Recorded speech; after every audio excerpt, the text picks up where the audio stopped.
In Wyoming, in the dead of winter Dowmond, the dark does not care who you are. She was already in the barn. She had already decided.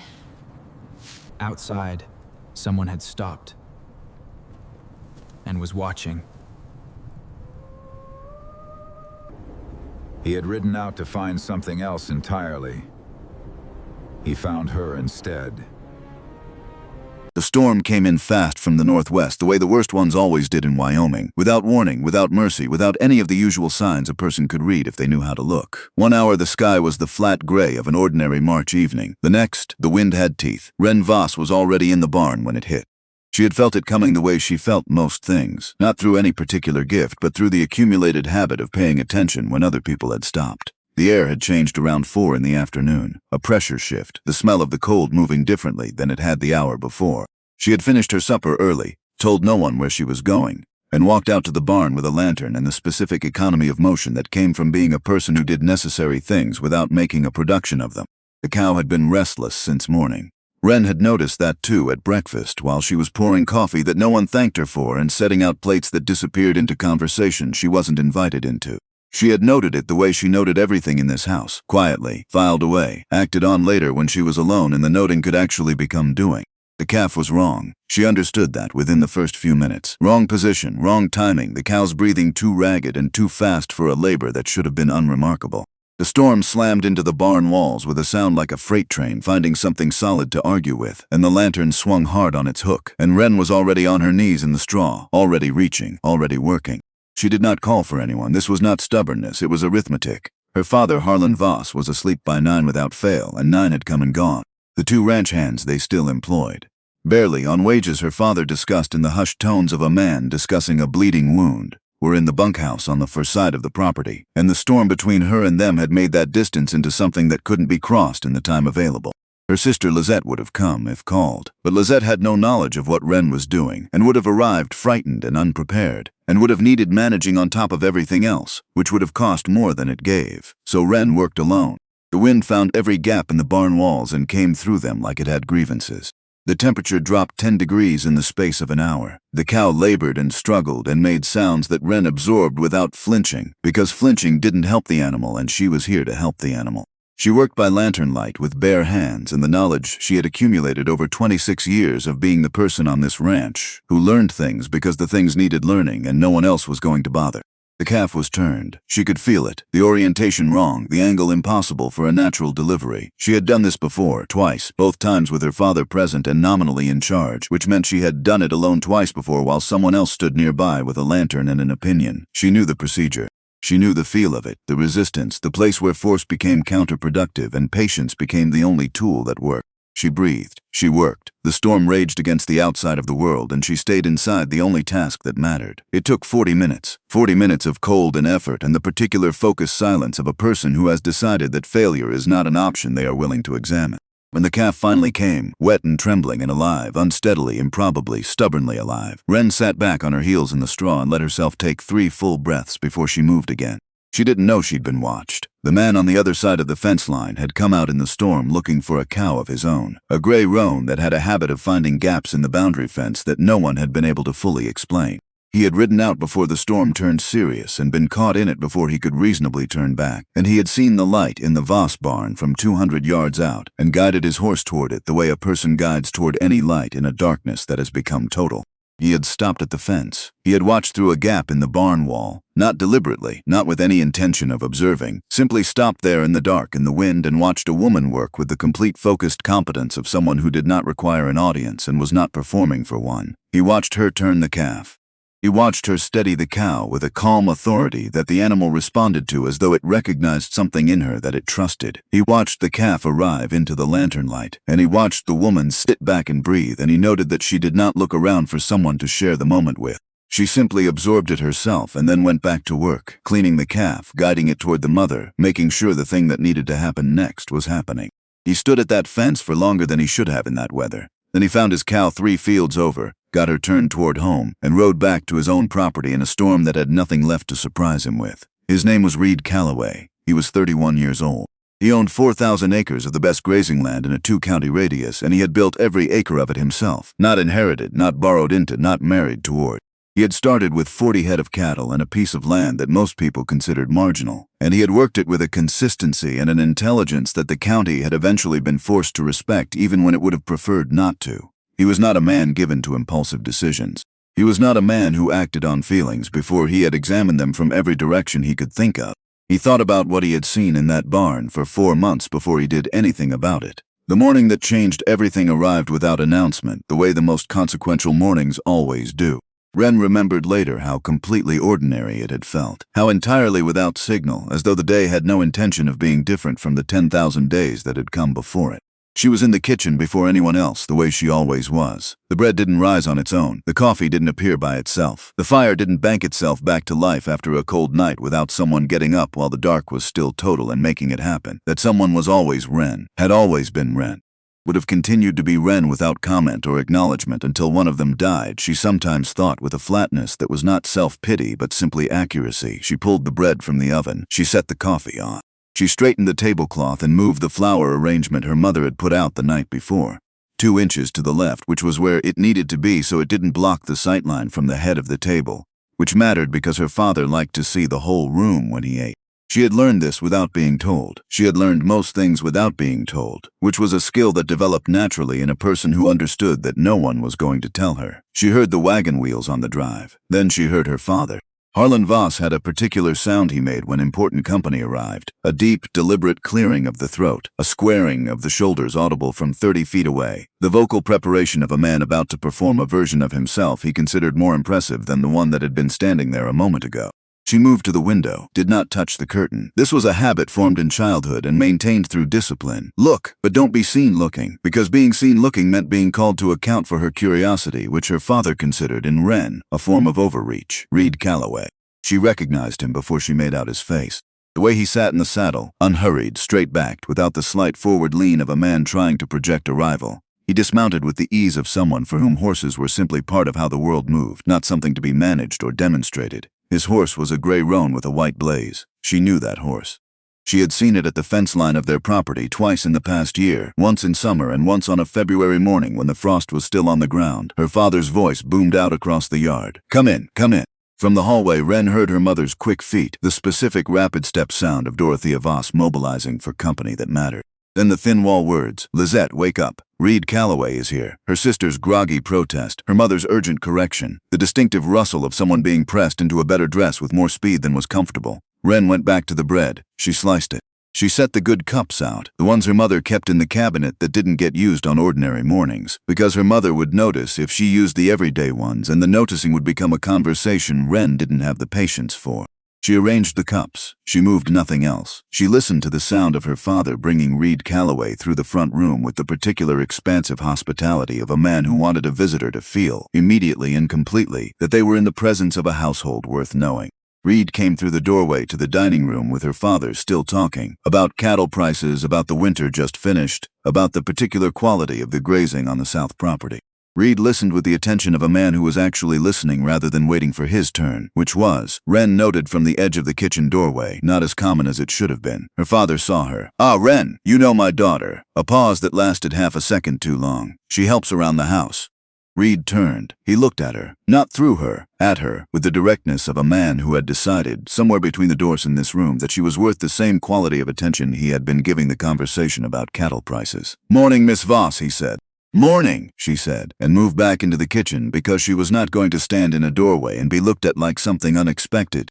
Lette made her entrance 4 minutes later. Wren didn't watch it. She didn't need to. She had watched enough of them to know the choreography precisely. The pause in the doorway, the slight turn of the chin that caught the morning light, the careful smile that communicated warmth without demanding anything in return. Lette was not performing dishonestly. She had simply learned, as all of them had in this household, what the environment rewarded, and she had become very good at it. Lena, bring the coffee, her father called. He had used the wrong name, a half-formed habit from some other category of thought, the way his attention slipped when it was fully occupied elsewhere. She didn't correct him. She brought the coffee. She was already turning back toward the kitchen when Reed spoke. Miss Voss. A brief pause. Would you sit down? She turned around slowly. Her father had the expression of a man whose stage directions had just been changed without consultation. Dorothea's smile had gone careful around the edges. Lette was looking at Reed with a slight adjustment in her expression that was the first unscripted thing Wren had seen her do all morning. She has things to see to, her father said smoothly, the way he smoothed things when they were not going as organized.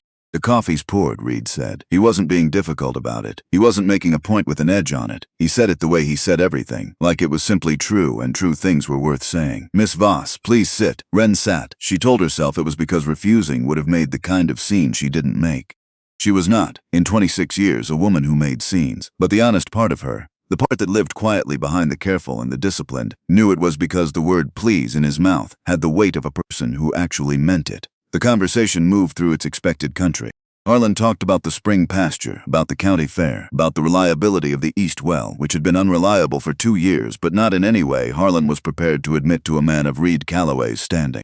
Lette offered comments that arrived with the precision of someone who had practiced the timing. Reed answered what he was asked with the attention of a man who was being polite and the reserve of a man who was saving his actual attention for something he hadn't done yet. Twice during breakfast, Wren noticed Reed's eyes move toward her. Not dramatically. Not in a way that anyone who wasn't already watching for it would have caught, but at a moment when her father said something that was slightly expanded beyond what the facts supported, she felt Reed's gaze move in her direction. Brief, precise, like a man checking the reaction of the person in the room, most likely to know the truth of it.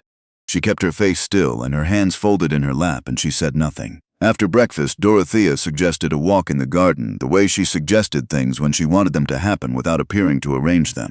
She took Lette to demonstrate the embroidery frames she'd set up along the east fence, a project that had appeared 3 days ago when Harlon had mentioned Reed Callaway's name in connection with a possible visit. That left Harlon and Reed in the dining room, and Wren in the kitchen, and the particular silence of a house rearranging itself around a purpose. She was at the sink when she heard it. Her father, with the voice he used when he thought he was being subtle, full and settled, the voice of a man who had prepared a certain room in the conversation and was now opening the door to it. Well, I imagine you can see what we have here, Reed. A fine girl, well-raised. She'd be a credit to any household. He meant Lette. Every person in every room of that house understood he meant Lette. Reed's response came in a different register entirely. Quieter, more deliberate. I can see what you have here, Harlon. I've been able to see it for some time. That's why I wanted to speak with you today. Harlon made a pleased sound. About a marriage arrangement, Reed said, though not the one you're thinking of. The pleased sound stopped. I want to ask for Wren's hand. Wren heard it from the kitchen doorway. She had come back to collect the cups. She had the dish towel in both hands. The words reached her and she felt them the way she had felt the storm in March. Not painfully, not pleasantly, but with the full body impact of something she had not braced for, because she had not known to brace. She stood very still. Her father made a sound she had not heard from him before, a recalibrating sound. The sound of a man who had prepared a speech for one occasion and found himself at an entirely different one. Wren, he said, not Lette. You mean Wren? I do. She's the older one, Harlon said, as though this explained something, as though the arithmetic of it resolved some confusion that was actually already resolved. I'm aware, Reed said. Lette is Harlon stopped. Started again. Lette is better suited. A pause. Better suited for what, exactly? Silence. Wren made herself walk into the room. She didn't know entirely why. She only knew that standing in that kitchen doorway for one more second would have done something to her that she didn't want done, cracked something open that she intended to keep whole, or closed something down that she had spent 26 years keeping carefully from closing completely. She was not going to let either of those things happen in a kitchen doorway. She walked in, she stood beside the table. She looked at Reed Callaway. What did you say? She needed it said to her directly, not through a wall, not filtered through her father's confusion. She needed to hear it in the same room with her eyes open. Reed looked at her. That same look, the one that didn't travel through her on its way to somewhere else. I told your father I'd like to speak with you about a marriage arrangement. Between you and me. A brief pause if you're willing to hear it. Why? She said. It was not the polite question. The polite question would have given him room to maneuver, given her room to back away from whatever this was while everyone maintained their dignity. Wren had never been particularly interested in the polite question when a real one was available and the situation was serious enough to earn it. Reed absorbed the word. Turned it over with the attention he appeared to give everything. That's a fair thing to ask. It's the obvious thing to ask. Her father made a sharp sound. She didn't look at him. Reed almost smiled. Not quite. Something adjacent. Could we speak privately? Harlon Voss objected. Of course he objected. The conversation was moving in a direction he hadn't mapped and he was a man who needed to see the map.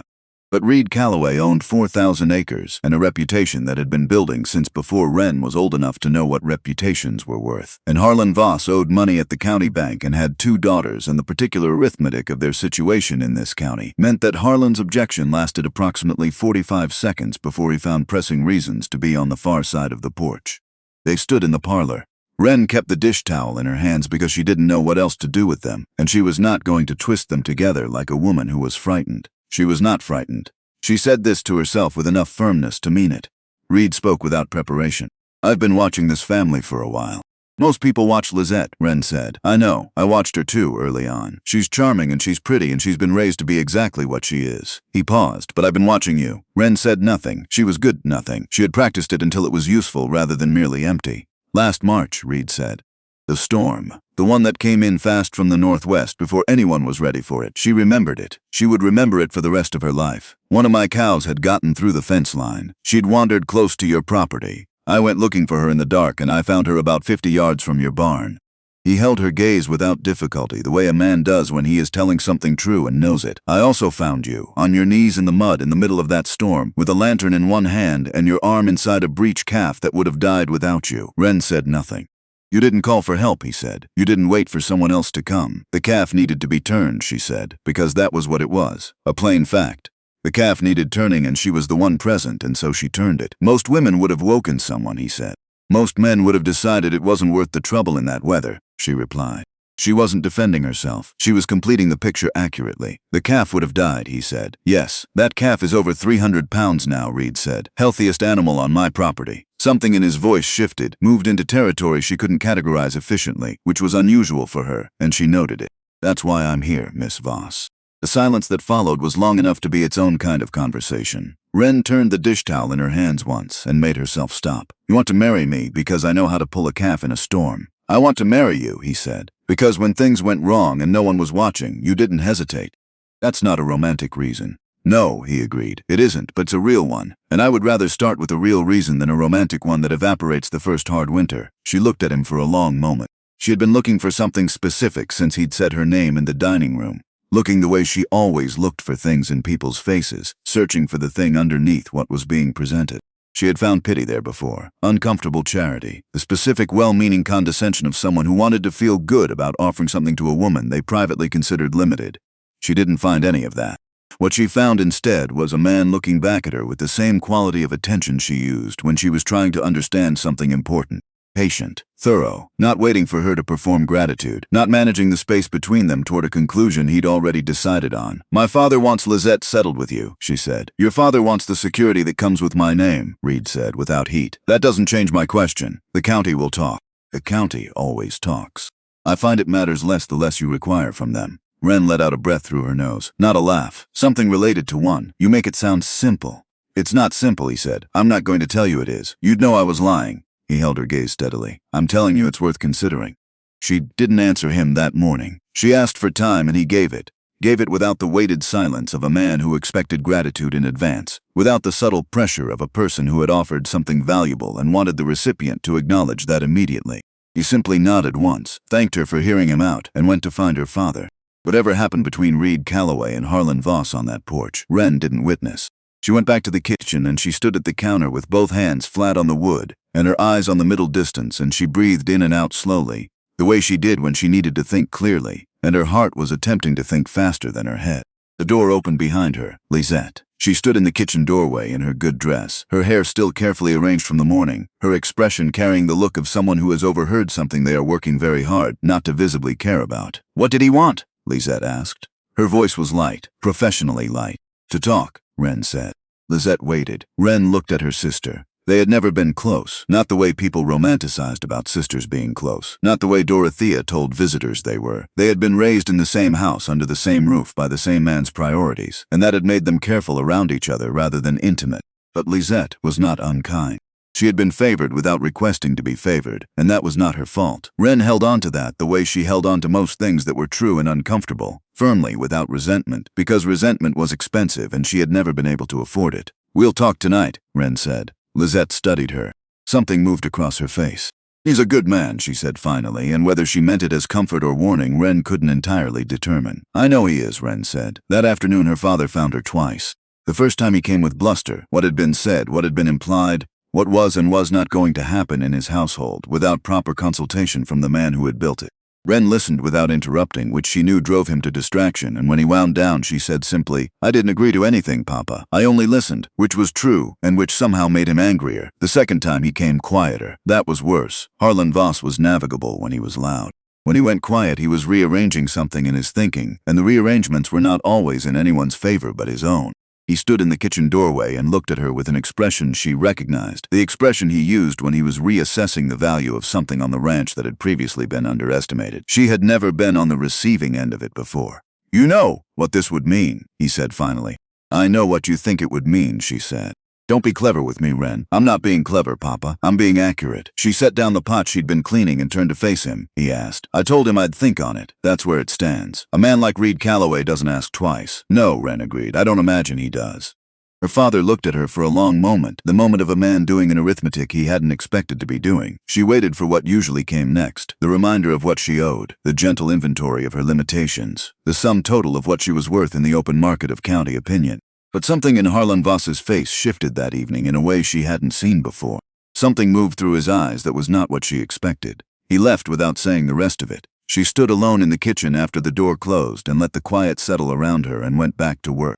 Her mother found her at the kitchen table after supper, sitting with a cold cup of tea and the particular stillness of a woman in the middle of thinking something through that required her full attention. Dorothea Voss sat down across from her and folded her hands on the table in a way that meant she had something to say that she had organized in advance. "He's serious," her mother said. "I know. Your father sees certain opportunities. I know that too." Dorothea was quiet for a moment. Then she said, with a directness that Wren had not expected from her, "What do you see?" The question landed differently than the conversation had been landing. More honest, more interested in the actual answer than in steering Wren toward a particular one. Wren looked across the table at the woman who had raised her to be useful and had, in so doing, also raised her to be invisible, and wondered, not for the first time, how much of that had been intention and how much had simply been the way the current in this house ran, and how much of it Dorothea herself had swum against at some point and quietly given up on. "I see a man who looked at me like I was actually there," Wren said. Her mother was silent for a moment. Then, "That's more than most women get." It was not encouragement. It was not discouragement. It was a fact delivered in the flat voice of a woman who had been doing the arithmetic of her own choices for 30 years and knew exactly what the numbers added up to. "Yes," Wren said. "I know. She made her decision just before midnight, not in a rush, not in a fever of feeling that she would regret examining in the morning. In the same quiet, deliberate way, she made all decisions that mattered, alone, with clear eyes. After she had looked at the thing from every direction, she knew how to look and satisfied herself that she wasn't running towards something out of desperation or away from something out of stubbornness. She was not doing this for her father. She was absolutely clear on that point, and she stayed clear on it the entire time she was thinking it through. She was not doing it because the county would talk, or because her years were advancing, or because Reed Callaway's acreage made it a practical resolution to a problem she had been accumulating for 26 years. She was doing it because a man had stood in a dark barn in a March storm and watched her do a hard thing without help and had decided, not in that moment, but over the 4 months that followed, carefully, the way a man decides something he intends to stand behind, that what he'd seen was what he wanted beside him for the rest of his life. And she was 26 years old, and she was tired in a way that had no drama in it, only accumulation. Quietly tired of being the name that came second, quietly tired of doing the thing that made the morning possible and then disappearing back into the kitchen before anyone thought to ask how it had gotten done. She sat at the kitchen table in the dark. She made her decision. Then she went to bed and slept better than she had in longer than she could precisely remember. In the morning, she sent a note to Reed Callaway. She was not a woman who used 5 words when 2 would do. The message was short. "I'll hear the rest of what you have to say. W." His reply came within the hour, carried back by the same boy she'd sent. "Tomorrow, 10 o'clock, I'll come to you, RC." She folded the note and put it in her apron pocket and went back to the bread dough and let herself feel, for the first time in a very long time, like a woman standing exactly where she had decided to stand. Not where she had been placed, where she had chosen. Reed Callaway arrived at 10 o'clock exactly. Not 5 minutes early, not 2 minutes late, exactly 10. Wren noticed because she was the kind of woman who noticed things like that, and what it told her was useful. This was a man who did not perform urgency he didn't feel, and did not perform casualness when he meant something seriously. He arrived at the time he said he would arrive because the time he had said was the time he intended. She met him at the door before her father could get there first. That was intentional. Harlon Voss had spent the better part of breakfast positioning himself as the architect of whatever was about to happen, adjusting his chair, clearing his throat with the authority of a man who had rehearsed, making small pointed comments about the importance of family consultation and how these things ought to be handled with proper order. Wren had listened to all of it, finished her coffee, set her cup down with precision, and walked to the front door 30 seconds before the knock came. She opened it herself. Reed stood on the porch with his hat in his hands, not as a gesture of submission, more the way a man removes his hat when he is treating something as genuinely serious. His eyes found hers immediately. "Miss Voss, Mr. Callaway," she said. "Come in." Behind her she heard her father's footsteps adjust. They sat in the parlor, Wren across from Reed. Harlon installed in the corner armchair with the energy of a man who had decided he was chaperoning rather than supervising, because chaperoning sounded more dignified and gave him a reason to stay in the room. Dorothea had taken Lette somewhere else in the house, and Wren was quietly grateful for that. One audience was enough. Reed spoke without winding up to it, but that was something she was already learning about him. He went straight at what he meant. He didn't approach his own point from a distance and hope you'd meet him there. "I want to be clear about what I'm offering and what I'm not," he said. "I'm not offering a story that wraps up neatly. I'm not going to tell you this will be easy, or that the county won't have opinions about it. They will." He paused. "What I'm offering is a partnership, equal say in decisions that affect the ranch. Your name on the deed from the first day. Your voice in the room when it matters." Wren's father made a sound in his chair. She didn't look at him. "My name on the deed," she said. "From the first day," Reed said. "That's not negotiable on my end." She considered that. "You've thought about this carefully." "Since March," he said, simply, without decoration. 4 months of watching from a distance. 4 months of arriving at a decision with the same deliberateness he apparently brought to everything. She turned that over and examined it from the angles available, looking for the place where it became unsettling. She didn't find one. What she found instead was that she respected the patience of it, the choice to be certain before acting rather than acting and hoping certainty would follow. "I have conditions," she said. Her father's chair creaked sharply. Reed didn't blink. "Let's hear them." She had thought them through the night before with the same methodical attention she gave every problem that mattered. She had checked each one for whether it was something she genuinely needed or something she was reaching for out of fear, because fear made poor architects. "I'll run the household on my own terms," she said. "No interference in how I manage the domestic side of things." Agreed. "If I see something being done wrong on the ranch, I say so directly, without being told it's not my place." Something moved in his expression, not surprise, more like recognition, the look of a man who had been hoping to hear a particular thing said and has just heard it. "I'd expect nothing less," he said. "And if this becomes something neither of us can live with," she said, and she paused here, not because she was uncertain but because the sentence needed to land precisely, "I want the ability to say so, without being made to feel that I've failed at the only thing a woman is supposed to succeed at." The parlor was very quiet. Harlon had gone still in his corner chair. Reed looked at her for a long moment. "Wren," he said. First name, no title, and it landed differently than she had expected it to.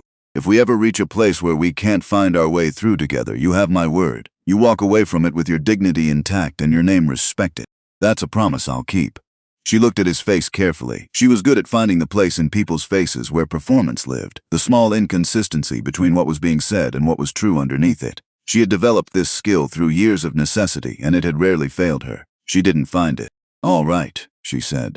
"Then I accept." Her father came out of his chair. "Now just a moment, Papa." Wren's voice was quiet and entirely level. "This has been decided. It has not been." "It has," she said, not sharply, not with the heat of a woman winning an argument, with the simple finality of a woman stating the position of something that has already been determined.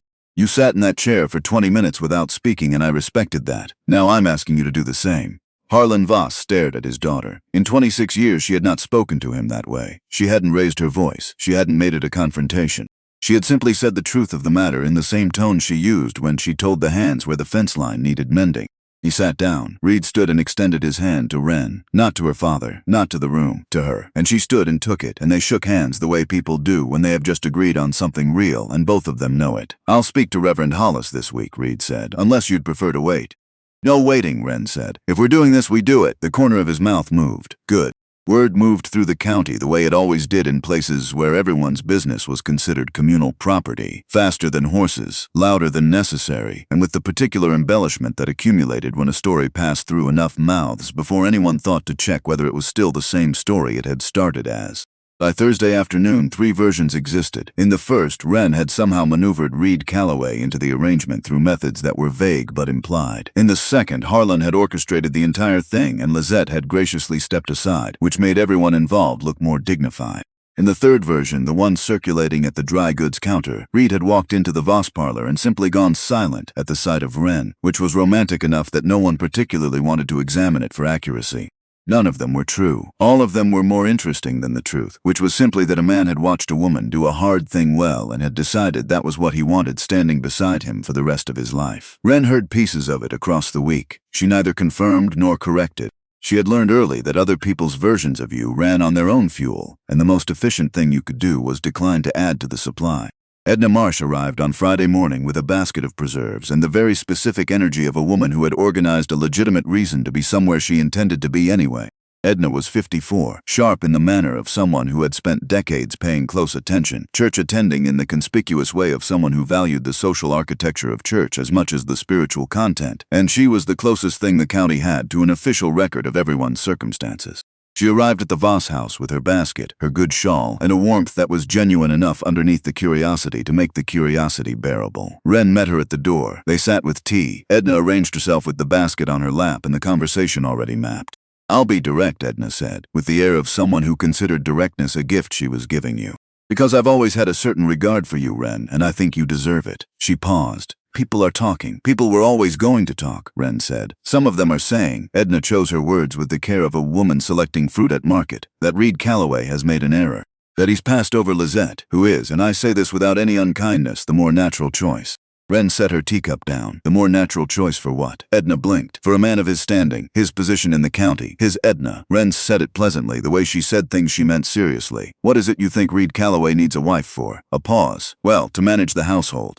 To represent the family to look a particular way at church," Wren said. "To smile at the right dinners. To be a reflection that makes him appear to better advantage in rooms full of people whose opinion he values." She looked at Edna steadily, without accusation, simply with the patience of a woman making a point she had thought through.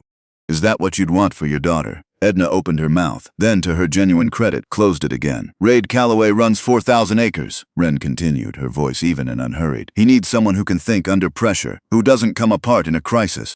Who will tell him the truth when everyone around him is telling him what he wants to hear?" She picked up her teacup again. "I have been doing those things my entire life. I simply wasn't doing them for anyone who was paying attention." Edna Marsh looked at her for a long and careful moment. Something shifted in the older woman's expression, a genuine reassessment, unhurried, the look of a person who has arrived at a conversation expecting one thing and found something that requires a different category entirely. "Well," Edna said after a moment that had earned its length, "I suppose that is a different way of looking at it. It's the accurate way," Wren said. Edna left 40 minutes later. Wren was fairly certain the fourth version of the story, a considerably better one, would be making its way across the county by Sunday. The harder conversation came that same evening. Lette found her on the back porch after supper, in the quiet that settled after the dishes were done and before anyone had decided what to do with what remained of the day. She sat down beside Wren without asking, which was the most direct thing Lette had done in Wren's recent memory. They sat without speaking for a moment. "Are you angry?" Wren asked. It seemed important to ask it plainly. "I don't know," Lette said. And then, after a pause, "I don't think I wanted him specifically. I don't think I thought about it that carefully. He was just..." She stopped. "Papa's plan," Wren said. "Yes." Lette admitted it without flinching, which surprised Wren slightly. "Papa's plan. And I was ready to follow it because I didn't know there was another option." She was quiet for a moment. "Was there a part of you that almost said no just because it was his idea? Just to refuse it on principle?" Wren thought about it honestly. She gave it the same consideration she gave questions that deserved it. "Yes," she said. "For about 4 minutes." Lette made a sound that was almost a laugh. "What happened after 4 minutes?" "I thought about the alternative," Wren said. "Another year in this kitchen. Another season watching Papa arrange things and nothing changing." She paused. "And I thought about the way Reed Callaway looks at me." Lette was quiet beside her. "He doesn't look at me like I'm a solution to a problem," Wren said. "He looks at me like I'm a person who solved one." She glanced at her sister. "That might sound like a small distinction." "It doesn't," Lette said quietly. "It sounds like the only one that matters." They sat together on the back porch until the light was entirely gone from the sky.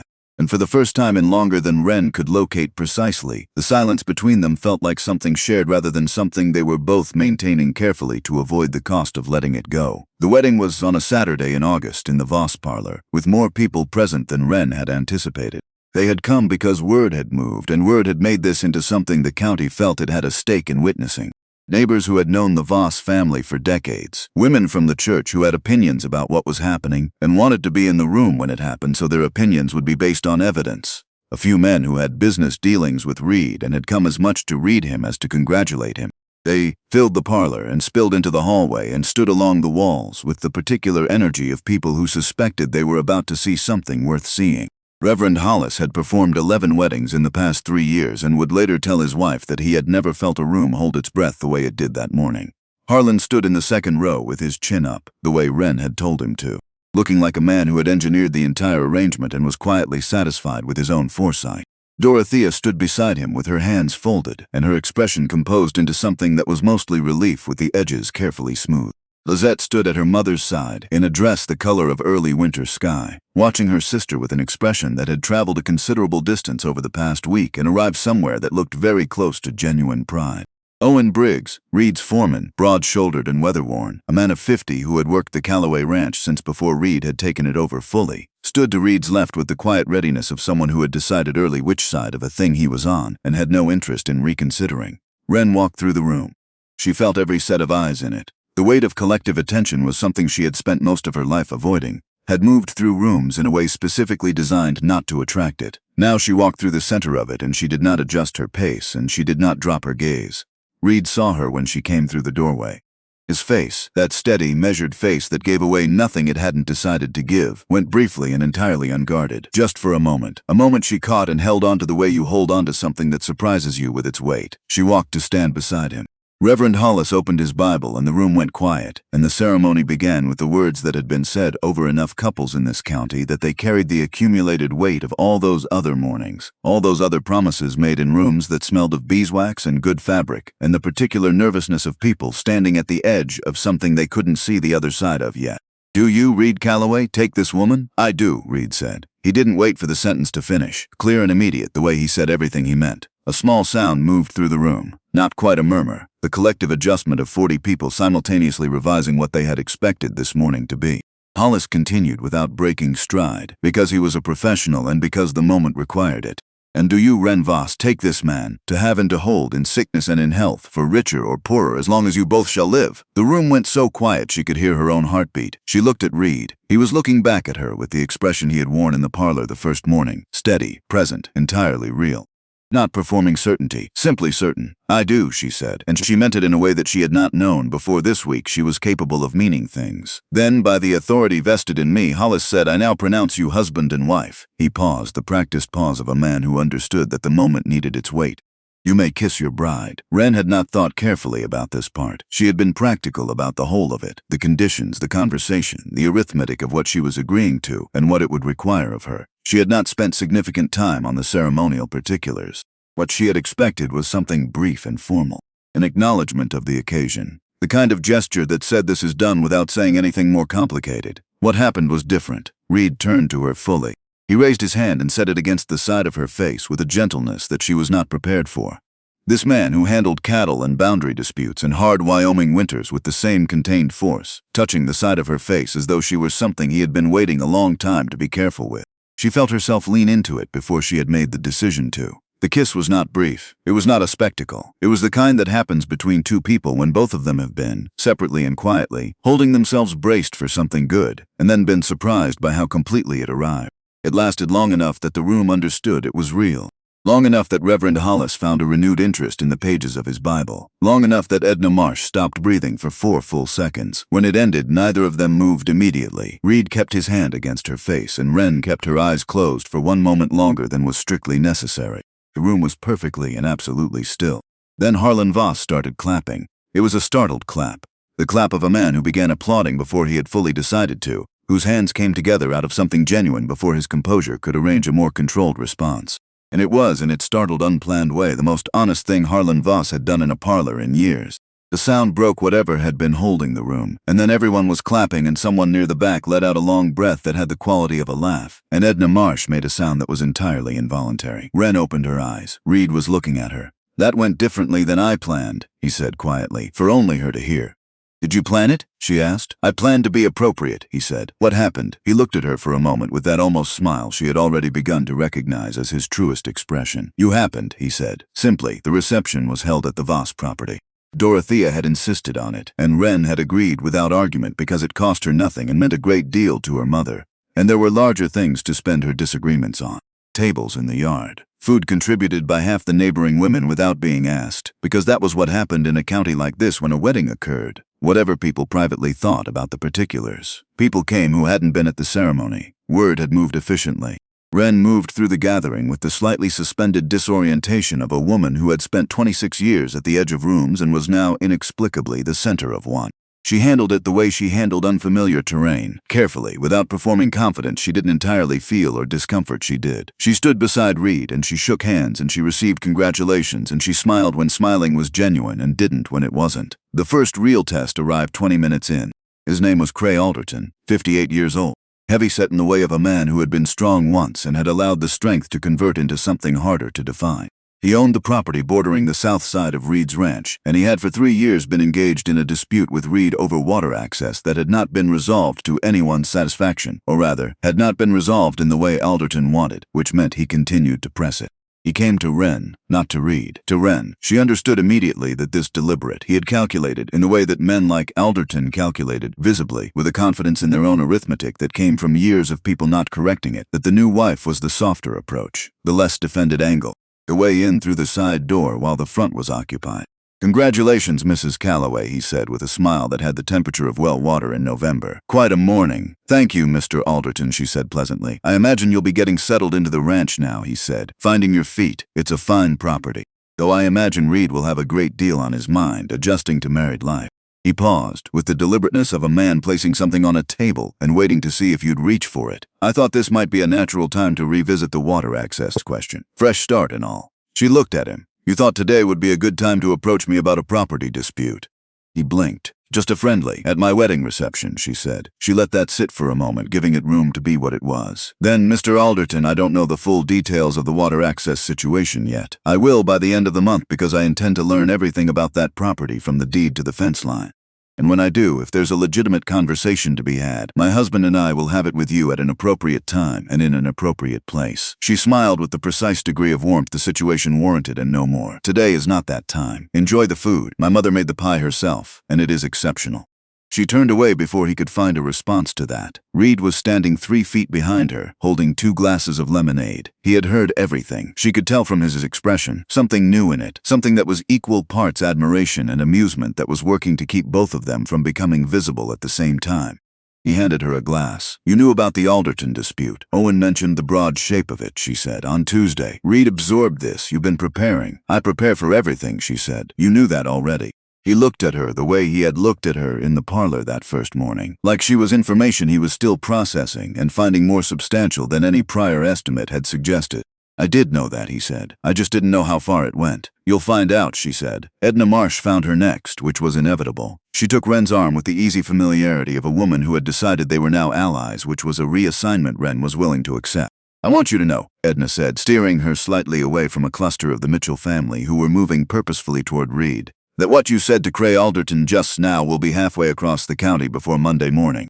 "I imagine so," Wren said. "I'm saying it as a favorable thing," Edna said firmly. "That man has been riding roughshod over everyone who permitted it for years. Nobody has spoken to him that plainly since Martha Holloway in 1879, and she's been gone 6 years. She patted Wren's arm. "You are going to be very interesting to have in this county, Mrs. Callaway." "That's a kind thing to say." "It's an accurate thing to say," Edna said, and then with a smile that had nothing careful about it. "Now go find your husband before the Mitchells corner him about the road petition. This is not the day." The afternoon moved the way good days do, quickly, with too many things happening in the margins to catch all of them at once. Wren moved through it with the focused attention she brought to everything that mattered. She caught moments of Reed across the crowd, talking with Owen, laughing at something one of the older ranchers said, shaking hands with a man from the north property, and each time she found him in the gathering, he was already looking at her. She had the specific experience of being in a room full of people and feeling for the first time she could locate precisely, genuinely accompanied. Not observed, not managed, accompanied. The twist she had not anticipated came in the late afternoon. It was Lette who found her, pulling her away from a conversation with 2 of the neighboring wives with the focused intention of a woman who had been waiting all day to say something and had run out of patience with not saying it. "I need to tell you something," Lette said. Her face was stripped of its usual management. Just her face, direct and a little pale. "Tell me," Wren said. "Papa had a conversation with Reed," Lette said. "3 weeks ago, before you gave your answer." She paused. "I wasn't meant to hear it, I heard it." Wren waited. "Papa told Reed he was making a mistake," Lette said. "He told him you were difficult, stubborn, stubborn, that you had ideas above your station, that you'd be more trouble than you were worth. She met Wren's eyes steadily, and he told him that if he reconsidered, the arrangement with me was still available. The noise of the yard continued around them, distant and slightly unreal. Reed said something back, Lette continued. And this is the part I have been thinking about every single day since I heard it. What did he say? Wren asked. Lizette's voice dropped to something quieter, more careful, the voice of someone who has been carrying a thing alone for long enough that setting it down requires both hands. He said, Harlon, every single thing you just described is exactly why I want her.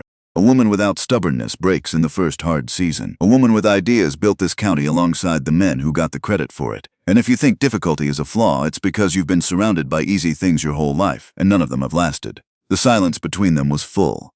Then he left, Lette said. And you know the rest. Wren stood very still. She was doing what she did when something hit her directly in the center of herself, holding perfectly still while it moved through her because she had learned that was more efficient than trying to brace against it. Why are you telling me this now? She asked. Because you needed to know what kind of man you married, Lette said. Simply, directly, and then after a pause during which something complicated and honest moved across her face. And because I needed to say it out loud, I needed to stop carrying it by myself. Wren looked at her sister. Then she did something she had not done in longer than she could precisely place. She pulled Lette in and held on. And Lette held back, and the distance of all those careful years between them collapsed into something that was finally real. You're going to be all right, Wren said quietly and with certainty. I know, Lette said. I think you finally will be too. She found Reed at the edge of the yard later, when the crowd had thinned and the late light was doing the particular thing it did at the end of days that mattered, turning everything a color that made it look either more significant than it was, or exactly as significant as it actually was. She stood beside him. He looked at her and read something in her face without asking for an explanation. Lette told you, he said, not a question. She told me, Wren said. A pause. You meant it. I meant it, he said. That's the part I'm dealing with, she said. He turned to face her, and his expression was the most unguarded she had seen it since the ceremony, something in it that existed before calculation, before composure. Are you all right? I have spent 26 years being managed, handled, positioned, she said. And then you told my father 3 weeks before I said yes that the things he considered my defects were the reasons he was wrong about me. She looked at him steadily. That is an enormous thing to absorb. I know, he said.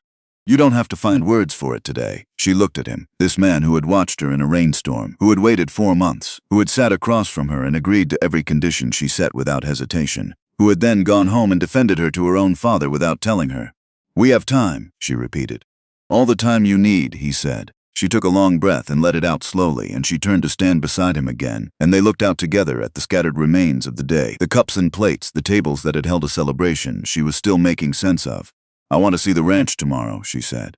First thing. All of it, he said. Every problem, every dispute, every note in your ledger. I'll have Owen pull everything. And I want to understand the Alderton situation completely before the end of the week, she said. Reed was quiet for a moment. You're not going to take a single day, are you? I'm not a single-day person, she said. No, he said, and something in his voice was so warm and so certain that it moved through her the way the first real heat of a fire moves through a room that has been cold too long. You really are not. She didn't answer. She didn't need to.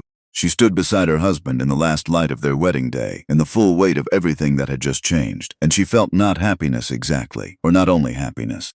She felt solid. She felt like a woman standing on ground that was finally, after 26 years of standing on ground that belonged to someone else's plans, actually hers. The county had watched her all day. Let them keep watching, she thought. They hadn't seen anything yet. By 7 the next morning, 3 ledgers were open on the kitchen table, and Wren's coffee had already gone cold beside them. She had been at it since first light, pencil moving in the margins, building the picture of the Callaway ranch the way she built any picture. Methodically, starting from the foundation and working outward, not assuming anything she hadn't yet verified. Reed came in 10 minutes later, saw her with the first ledger open and a list already started on the page beside it, and said nothing. He poured his coffee, sat down across from her, pulled the second ledger toward himself, and they worked in silence for 40 minutes while the ranch came alive around them. The sound of horses being moved to the morning pasture, the low voices of hands starting their day, the particular creak of the barn door that needed a new hinge on the left side, which Wren had already noted and added to the list she was building in the margin of the 3rd page. That was how the first morning of their marriage began. Not with softness, not with the tentative circling of 2 strangers trying to establish the temperature of each other. With work side by side in a silence that was not empty but occupied, full of the specific comfort of 2 people who had found, without negotiating it, the same natural language. She found the problem in the third ledger. This water lease, she said, without looking up. The one with the Alderton property. Ongoing, Reed said. I can see that. What I'm looking at is the original agreement. She turned the ledger to face him and set her finger on a clause near the bottom of the second page. This language here, seasonal access defined as April through September. Who negotiated this? Reed looked at it. My father. Before he passed it to me. Your father negotiated seasonal access to water on a cattle ranch, she said. Not an accusation. A genuine attempt to understand the reasoning that had produced such a thing. The dispute was smaller then. The herd was smaller, but the language was never updated when the herd grew. A pause. No. So Alderton has been leveraging the vagueness of the word seasonal ever since. Reed set his coffee down. He's been arguing that October access constitutes a violation of the original terms. It doesn't constitute a violation, Wren said. It constitutes an oversight in drafting that he's choosing to interpret in his favor. There's a meaningful difference between those two things. And if you've been responding to this as though it were the former, you've been arguing on the wrong ground for 3 years. She pulled the ledger back. You need a lawyer to rewrite this language before next spring. Not to fight Alderton. To make the fight irrelevant. Reed looked at her for a moment with the expression of a man recalibrating. I had a lawyer look at this 2 years ago. What did he tell you? That it was complicated. What he meant, Wren said, was that he didn't want to bill you for a prolonged dispute when a clean redraft would close it entirely. Some lawyers prefer the prolonged dispute. She pulled the ledger back toward herself. I'll write out the specific language that needs to change. You bring it to Carver and tell him exactly what you need. Don't ask for his opinion on strategy. Give him the outcome and ask him to build the path to it. Reed was quiet for a moment. Then, you've dealt with lawyers before. I've watched my father deal with lawyers badly for 20 years, she said. It's a thorough education. She went back to the ledger. He went back to his. Outside, the morning continued its business, and the Callaway ranch moved through the first hours of a day that was, in all visible ways, ordinary, was in every way that mattered entirely new. By the end of the first week, Wren had worked through every ledger, spoken with Owen twice more about the eastern fence situation, identified a feed supplier overcharging by 12% on a standing order that appeared never to have been reviewed after its first year, and learned the name of every man on the property. Every name. She had gone to the trouble of finding each one out specifically, from Owen for the senior hands, from Reed for the 2 newer ones. From a direct introduction, she arranged herself with the youngest, a 19-year-old from Nebraska named Pete Grady, who had been on the ranch for 4 months and had not yet decided what to make of the new arrangement. She had been managed by people who didn't know her name for 26 years, and she understood exactly what that communicated about how much a person was considered to matter. She had no intention of repeating the practice. The men noticed. They didn't say so directly. They were not men who narrated their observations when observation would do. But she felt the shift across the week the way she felt shifts in weather.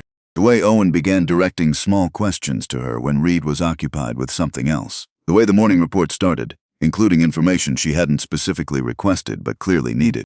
The way Pete Grady, who had initially looked at her with the polite wariness of a young man unsure of the new rules, had by Thursday started saying good morning to her with the same instinctive respect he gave Reed. Not performed, just present. She did not let it make her careless. She knew the difference between being accepted and being watched to see if acceptance had been premature. And she understood that in a world where everyone was measuring whether she would hold, the only credible answer was to simply hold, without announcing that she was doing so. The moment she hadn't anticipated came at the end of the second week. It was a Tuesday. Reed had ridden out before dawn to deal with a fence breach on the north property, taking Owen and 2 of the hands with him. Wren had expected a quiet morning. She was halfway through the feed accounts, pencil moving steadily, when she heard hooves in the yard, too many, and moving with a purposefulness that was different from the ordinary sounds of ranch work. She was at the door before she'd consciously decided to move. 3 horses. 2 men she didn't recognize, broad and watchful, positioned slightly behind the third in a way that was not accidental. The third was Cray Alderton. He had not dismounted. He remained on his horse with the deliberate ease of a man who has calculated that height is an advantage and intends to keep it. His expression carried the settled satisfaction of someone who has timed something carefully and arrived at exactly the moment he intended. Mrs. Callaway, he said, I was hoping to speak with your husband. My husband is on the north property, Wren said. She stood in the doorway without leaning against it, without crossing her arms, without any of the postures that communicated either aggression or uncertainty. Simply present, simply still. Is there something I can help you with? This is a business matter, he said. I'm aware of all the business matters on this property, she said. Try me. Alderton looked at her with the expression of a man doing a calculation he had expected to be simpler. He let the pause extend slightly, which was a technique, and she recognized it as one and gave it nothing. We've had Callaway cattle on the creek bed again, he said. On my side of the line. How many head, she asked. Doesn't matter how many. It matters to this conversation, she said. How many head? A beat. 4. 4 animals drifted through a fence line, she said. When? This morning. Then they drifted through a fence that was intact yesterday and has come down overnight, she said. That's a maintenance issue, not a trespass. She turned slightly. Pete, the young hand who had appeared at the edge of the barn without being summoned, straightened immediately. Ma'am, find out which section of the north fence has come down and get a crew on it before noon. Yes, ma'am. She turned back to Alderton. The animals will be returned before end of day. If there was any damage to your property in the interim, bring me a written accounting and I'll review it. She held his gaze without effort. This isn't the first time you've found a reason to come to this property with business that could have been handled by a note. I want to be clear about something, Mr. Alderton. I don't know the full history of every disagreement between this ranch and yours, but I'm learning it, and I'll know all of it before the month is out. When I do, if there are legitimate conversations to be had, we'll have them at a proper time and in a proper place. She paused. But I will not be managed in my own yard, not by anyone who arrives while my husband is absent with 2 men behind him, about 4 cattle that wandered through a broken fence. The silence stretched. One of the men behind Alderton shifted in his saddle. Alderton himself sat very still, doing the recalculation that men of his particular type were forced to do when a conversation declined to proceed as mapped. His expression moved through several positions before settling on something that was not quite acceptance and not quite retreat, but occupied the territory between them. He turned his horse without another word and rode out of the yard. Pete let out a breath beside her. Ma'am, he said, with the reverence of someone who has just watched something they will be describing for a long time afterward. Go find that fence, she said. Reed came home that evening to a yard where the fence crew had already returned and filed their report. 4 cattle back on the correct side of the property line, and a dinner on the table at 6. Wren told him about Alderton while they ate, plainly, in sequence, without editorializing, the way she delivered information that was important and didn't need decoration to make it so. When she finished, Reed set his fork down. He had an expression she hadn't seen from him before, not anger, not surprise, but the look of a man doing several calculations simultaneously and finding that each one arrived at the same place. He came when he knew I was gone, he said. Yes, she said. He thought the timing would be in his favor. Was he ever going to be right about that? No, she said, simply. Reed picked his fork back up. Something moved through his face that was quiet and deep and genuine. I'll speak to Carver about the lease this week, he said. The language you wrote out, word for word. Good, she said. They finished dinner and washed up side by side, and Reed said without preparation the way he said things he meant. I didn't know the full scope of what I was getting. When I made that decision, I had good reasons, and I was certain of them, but I didn't account for. He stopped, started again. I thought I was marrying a capable woman. She looked at him. What I mean, he said, is that capable doesn't cover it. Not even close. She held the moment, turned it over, then said, you're doing it again. What? Saying the true thing, she said, when you could say something easier. The corner of his mouth moved. It's a habit. Keep it, she said. The letter arrived on a Thursday afternoon in the 4th week, carried to the ranch by a boy from town who handed it to Owen because Reed was in the south pasture, and Owen had developed over the past weeks the instinct of a man who had decided that certain things should go directly to Wren Callaway. She opened it at the kitchen table. She read it once. Then she read it again more slowly, giving it the full attention of a person who wanted to be certain she had understood exactly what she was looking at before she decided what to do about it. Then she set it down and sat very still for 30 seconds. The letter was from a lawyer's office in the county seat, representing Harlon Voss. Her father was not contesting the marriage. That was not the move he had made, or perhaps not the move he had been advised to make. What he was contesting was the deed transfer, the clause that placed Wren's name on the Callaway property from the first day of the marriage. Harlon's lawyer, a man named Birch, whose name Wren recognized from county business dealings as someone who charged for tenacity rather than accuracy, was claiming that the property arrangement had been entered into under conditions that constituted undue pressure on Harlon Voss as the family patriarch, and was requesting a formal review of the settlement terms. In plain language, her father wanted her name off the deed. She sat with that for a full minute, not reacting, processing, examining it from the outside in the way she examined everything that required a clear head, looking at what it actually was before she decided what it meant. Then she stood, folded the letter precisely along its original creases, put it in her apron pocket, and went to find Reed. She found him at the fence line with Owen, and she waited without signaling urgency until Owen had moved off with the task he'd been given. And then she took the letter from her pocket and held it out. Reed read it standing up. She watched his face. She had not seen him genuinely angry yet, not in the weeks she had known him. She was seeing it now. It moved through him in a controlled way, the way everything moved through Reed, contained, directed, like pressure building behind a structure that had been built to hold it rather than release it. His jaw set. His hand holding the letter went very still. His eyes moved through the page a second time with the deliberateness of a man making sure he had read it correctly before he responded to it. He signed the agreement, Reed said. His voice was flat in the way of something that was not actually flat. He did, Wren said. His signature is on the deed. This won't hold. Legally, this has no ground. I know, Wren said. That's not what concerns me. He looked up from the letter. What concerns me, she said, is that my father was willing to walk into a lawyer's office and put his name on a document designed to remove mine from a deed. She held his gaze steadily.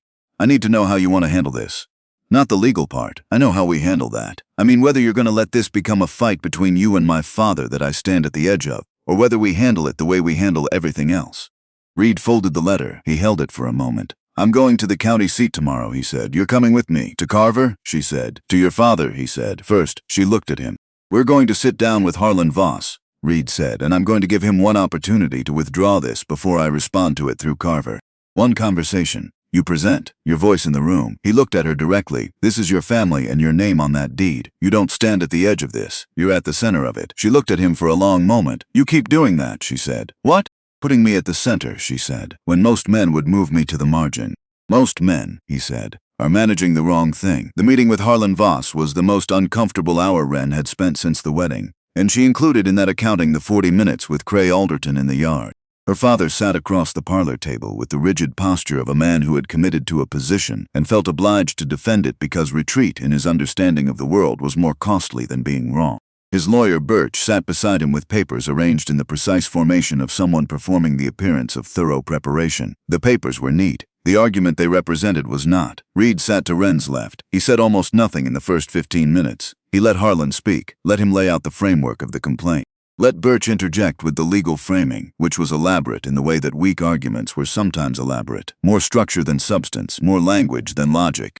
And Reed sat through all of it with the relaxed attention of a man who was learning something rather than waiting to respond, which was, Wren knew, a more useful position to be in. She watched her father. She had been watching Harlon Voss her entire life. She could read him the way she read weather, knew the signs of what was building before it arrived, knew the difference between what he was performing and what was actually driving the performance. She had 26 years of material to work from. What she saw beneath the posture in the lawyer and the carefully prepared language was a man who was frightened. Not angry, not calculating, frightened. She waited until Birch had finished his second recitation of the legal grounds, and then she said quietly, Papa. Harlon stopped. What are you actually afraid of? She asked. The room changed. Birch opened his mouth. Wren looked at him briefly and he closed it. Reed remained still beside her. I'm not. Harlon started. You signed that agreement, she said. You stood at my wedding and you applauded. You shook Reed's hand and you looked him in the eye. She kept her voice level and free of accusation, because accusation would have let him defend himself rather than answer. So this isn't about the deed. The deed is what you picked up because it was available. What are you actually afraid of? The silence stretched long enough to become its own answer. You're going to leave us entirely, Harlon said, finally, quietly. The lawyer's posture went out of him and her father appeared instead. Older than she remembered him looking, and more honest than she could recall him being in a room with other people present. You're going to be Wren Callaway now, and you're going to have that property and that life, and you're not going to. He stopped. His hands on the table were not entirely still. You're my daughter. Wren sat with that. She had prepared for many things walking into this room, his stubbornness, his calculation. The defensive posture of a man who had made a move he couldn't fully justify and needed to justify it anyway. She had not prepared for the raw and undignified truth of a father who was afraid of losing his daughter to the life he had spent 26 years failing to give her. Papa, she said, and her voice was gentler than it had been. I was never going to stop being your daughter. That was never part of this. Harlon looked at his hands. But I am Wren Callaway now, she said. And my name on that deed is not a threat to this family. It is the first time in my life that my name has meant something in a room. I need you to let me have that. She paused. I have earned that. You know I have. The silence this time was different. Something in it had given way, not collapsed, but opened, the way a door opens that has been stuck for a long time and finally finds the right amount of pressure applied in the right direction. Reed said quietly, Harlon, my wife's name stays on the deed. That is not a thing I'll negotiate. He paused, and his voice when it continued was not hard but entirely certain. But you have our word, mine and Wren's, that this family is not being left behind. That is a promise, not a negotiation, a promise. Harlon Voss looked at his son-in-law. He looked at his daughter. Something moved through his face that was complicated and slow and genuine, the expression of a man doing the hardest kind of thinking, the kind that required him to revise something he had held for a long time. He looked at Birch. Pack your papers, he said. They drove back to the ranch in the low afternoon light, side by side, the county moving past them in the comfortable silence of two people who have just been through something together and don't need to immediately convert it into language. After a while, Reed said, You saw it before I did. That it was fear. Yes, I've been reading him my whole life, she said. That's not a small thing, he said. She looked at the road ahead. For a long time, it was the only protection I had. He was quiet for a moment. You don't have to use it that way anymore, he said. The reading of rooms. The reading of people. You can use it for better things now. I already am, she said. The horses moved.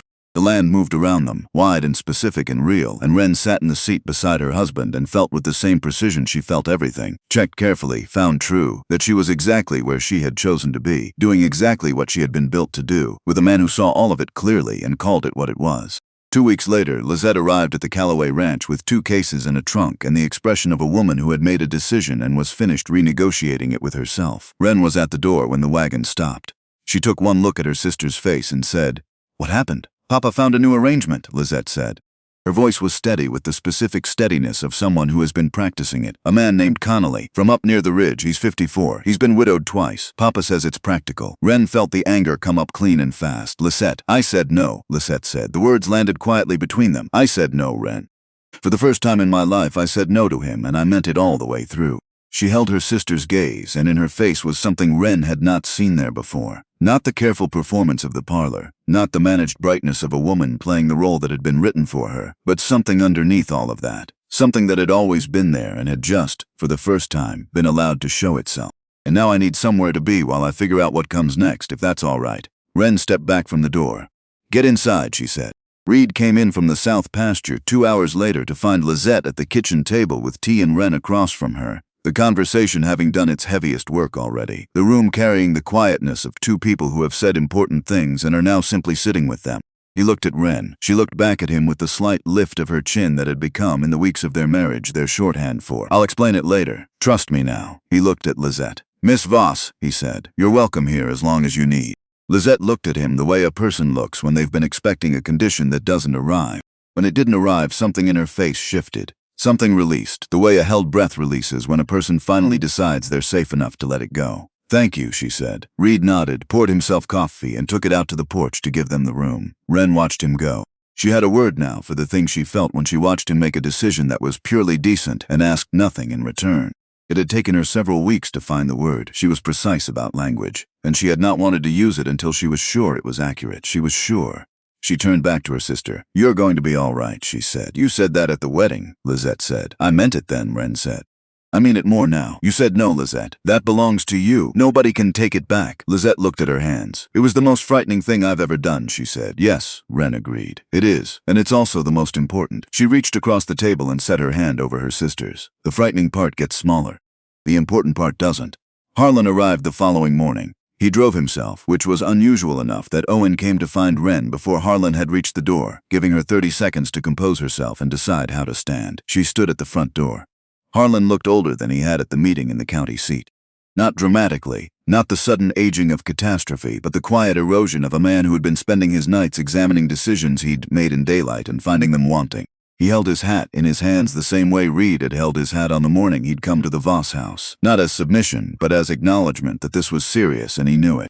"Lizette's here," he said. "She is," Wren said. "I want to speak with her. She knows that. She'll speak with you when she's ready." Wren held his gaze. "That's her decision, Papa. Not mine and not yours." Harlon looked at her. The yard was still around them. His horse waited with the patience of an animal accustomed to its rider's long pauses.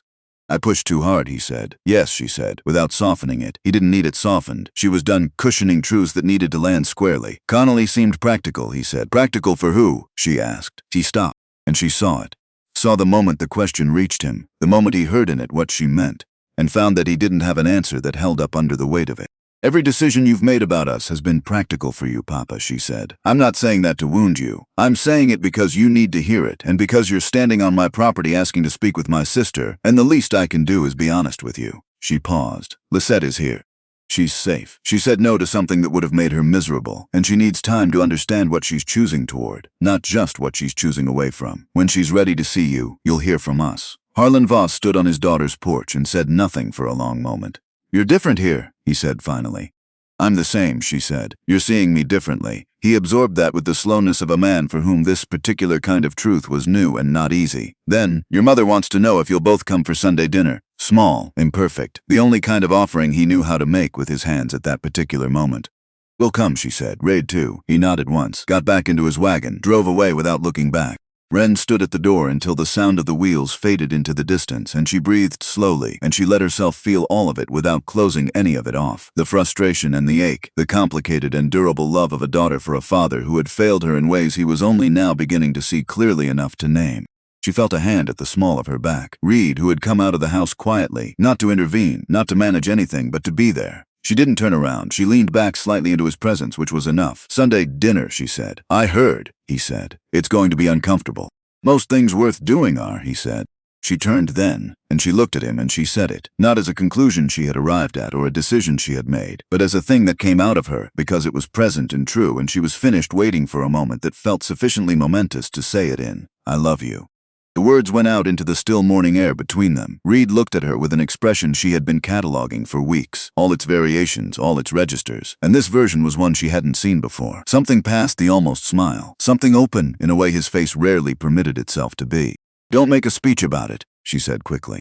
"I'm not asking for anything back. I'm just telling you the truth." "I know," he said. "I'm not going to make a speech." He took her face in both hands, the same gentleness as the ceremony, the same quality of care that still surprised her every time she encountered it in a man whose hands had built 4,000 acres from difficult ground. "I love you," he said. "I've known it since about the 4th day. I've been waiting for you to be ready to hear it." She stared at him. "The 4th day. You reorganized the entire ledger system on day 3, he said, and told me my filing method was sentimental rather than functional. I knew on day 4. She let out a sound that was a laugh and something more than a laugh. "That is not romantic." "It's true," he said. "I've told you. I prefer true." She shook her head, and he was smiling now, fully, without reservation, without the careful almost that usually preceded it, and she reached up and took hold of his wrists where his hands were against her face, and she held on, and the morning held them both, and nothing needed to be added to it. The Alderton matter resolved itself on a Tuesday in October, quietly and without drama, which was exactly how Wren had intended it to resolve. Carver had taken the language she'd written out, clause by clause, specific and unambiguous, closing every gap that vagueness had created, and built it into a revised lease that left no room for the interpretive liberties that had sustained the dispute for 3 years. He had billed them for 2 hours instead of the 4 he might have, and had mentioned, without being asked, that in 30 years of practice he had rarely seen non-lawyers present him with material this precisely prepared. Wren had written to Alderton herself, not Reed, her. The letter was short and direct. She acknowledged the history of the disagreement, stated that the revised language resolved the ambiguity that had generated it, and invited him to a meeting at the Callaway ranch the following Tuesday to establish a functional working relationship going forward. She signed it Wren Callaway in handwriting that did not apologize for the space it occupied. Reed read it before she sealed it and handed it back without changing a single word. "Nothing?" she said. "It says exactly what needs saying," he said. "It's your letter. Alderton came on Tuesday." He came alone, which told her everything she needed to know about his current position. A man who brings people with him to a meeting is a man who wants witnesses to his advantage. A man who comes alone has decided to negotiate. He sat across the table from Wren and Reed in the ranch office, looked at the revised lease documents laid out between them, and was quiet for a long moment. "Your lawyer drafted this?" he asked Reed. "My wife drafted it," Reed said. Alderton looked at Wren. She met his gaze with the same steadiness she had given him in the yard 6 weeks ago, and at the wedding reception, and every other time their paths had crossed. She had learned early that men like Alderton interpreted composure as weakness until they encountered it repeatedly, in high-stakes rooms, over time, and then they began to interpret it as something else entirely. "The October Access Clause," he said. "You've defined it specifically." "We've defined everything specifically," she said. "That's the point. You'll have clarity, Mr. Alderton, which is what you've claimed to want." He looked at the document for another long moment. Something moved across his face that was not quite resolution and not quite resignation, but occupied the territory between them. Then he picked up the pen. He signed it without another word. Owen, standing in the doorway, released a breath that had been accumulating for some time. After Alderton had gone, Owen said 3 years. "That man has been a problem for 3 years. He was a problem that hadn't been solved correctly," Wren said. "There's a difference." Owen looked at her the way he had been looking at her for weeks now, like a man who keeps arriving at a higher number than the one he started with. "Yes, ma'am," he said. "There surely is." The Sunday dinner at the Voss house was exactly as uncomfortable as Wren had predicted, and exactly as necessary. Harlon sat at the head of his table with the careful dignity of a man practicing a version of himself he wasn't fully comfortable wearing yet. More deliberate than usual, more attentive, as though he had made a decision to notice things he had trained himself not to notice before. Dorothea served with the focused efficiency of a woman keeping the surface smooth while something underneath rearranged itself. Lette, who had moved back to the Voss house the previous week on her own terms and her own timeline, was quiet at first, the careful quiet of old habit, and then, as the meal progressed, something in her began to ease. She offered an opinion without hedging it into invisibility. She pushed back gently on something Harlon said, and Harlon received it with a silence that was not dismissive but genuinely ruminant, the silence of a man considering rather than merely waiting. Reed managed the temperature of the room with the easy competence of someone who understood that his job at this table was not to be impressive but to be useful. He talked with Harlon about cattle prices and the county road proposal, and 3 other subjects that were neutral enough to allow the more important things happening underneath the conversation to proceed without interruption. Wren watched him do it and felt the warmth of seeing someone you love be exactly who they are in a situation that required all of it. After dinner, she and Harlon stood alone in the kitchen for a few minutes while the others moved to the porch. "He's good to you," Harlon said. "Not a question, an acknowledgement." "He is," she said, "better than I was." He stopped. Let the unfinished sentence sit. "Yes," she said quietly. "But you're trying now, Papa. That counts for something." He looked at her, really looked at her, with the specific attention of a man attempting to see something he had spent a long time not looking at directly. "I don't know how to say what I want to say," he admitted. "You don't have to say it today," she said. "We have time." He nodded. Something in his shoulders came down. They joined the others on the porch, and the evening continued, and it was not simple, and it was not healed, and it was not the uncomplicated warmth of people who had never cost each other anything, but it was real, and they were all present for it, and real was always worth more than the version of things that only looked right from a distance. 3 months after the wedding, Lizette found her footing. It did not come in the form Wren might have predicted, not a dramatic announcement, not a reversal of fortune arranged by circumstance. It came quietly, the way most real things came, in the form of a position offered by the owner of the county's largest dry goods store, whose wife had heard enough versions of the story by then to have formed a strong opinion about the Voss women, and had suggested to her husband that one of them might be worth knowing better. Lizette came to tell Wren on a Tuesday afternoon. She sat across the kitchen table, the same table where she had sat with her tea on the day she arrived with her 2 cases, and she looked different, not dramatically. Just the specific difference of a person who has begun to arrange themselves around something they chose rather than something they were assigned. "It's managing their accounts," Lizette said. "Keeping the books, handling the supplier correspondence." "That's good work," Wren said. "It's not what I was raised for," Lizette said. "No," Wren agreed. "It's mine, though," Lizette said quietly. "The first thing that's actually mine." Wren felt the echo of that so sharply she had to take a breath. "Yes," she said. "That's exactly what it is." They sat together over coffee, and Wren thought about the back porch of the Voss house, the evening they had talked in the fading light before the wedding, and how much had moved since then. How much had broken open and rearranged itself into something neither of them could have drawn a map to from where they had started. The moment that would stay with her longest came on a quiet evening in the 4th month, on the porch of the Callaway ranch, when nothing particular was happening and nothing particular needed to. Owen had delivered the day's report that morning with the satisfied efficiency of a man whose work had finally caught up with the quality he'd always been capable of bringing to it. The Alderton lease was filed and functioning, the most stable the relationship between the 2 properties had been in a decade. The feed supplier contract had been renegotiated at a saving of 14% annually. The eastern fence was solid. The herd was healthy going into winter. Pete Grady had apparently told Owen the previous week that Wren was the finest boss he'd ever worked for, and had then turned so red that Owen had taken pity on him and changed the subject. Owen had mentioned it at dinner only because he thought she should know. She had filed it away with the other things she was learning to hold, the accumulated evidence of a life that was actually hers, actually built, actually real. On the porch that evening, Reed said, "Owen wants to know if you'll take the lead on the spring purchasing decisions." She looked at him steadily. "He wants to know, or you decided and you're putting it on Owen's account." A pause. "Both," he admitted. She almost smiled. "Yes," she said, "I'll take the lead." "I thought so," he said. "You could have asked me directly." "I could have," he said. "I wanted to see if you'd catch it." "I always catch it," she said. "I know," he said, with the warmth that lived in his voice when he said things he had been thinking for longer than the conversation. "That's one of my favorite things about you." She looked at him then. This man who had ridden toward her on a gray roan horse when every convention of the county said to ride toward her sister, who had sat across from her and met every condition she set without flinching, who had defended her to her own father in words she had only learned about weeks later, who had said "I love you" on day 4 and waited with patience she had not known she was capable of receiving until she received it. She thought about the kitchen window in the Voss house, the curtain she had watched from without touching, the years of being careful and positioned and invisible, of doing the things that made the morning possible and then disappearing back into the quiet before anyone thought to ask. She had been doing that her whole life. She understood now that those years had not been wasted, not a single one of them. The patience she had built and the attention she had sharpened and the ability to stand in an uncomfortable silence without reaching for something easier, all of it had been made in that kitchen, and all of it had brought her here, to this porch, to this man, to this version of herself that had been building quietly in all that invisible time without knowing what it was building toward.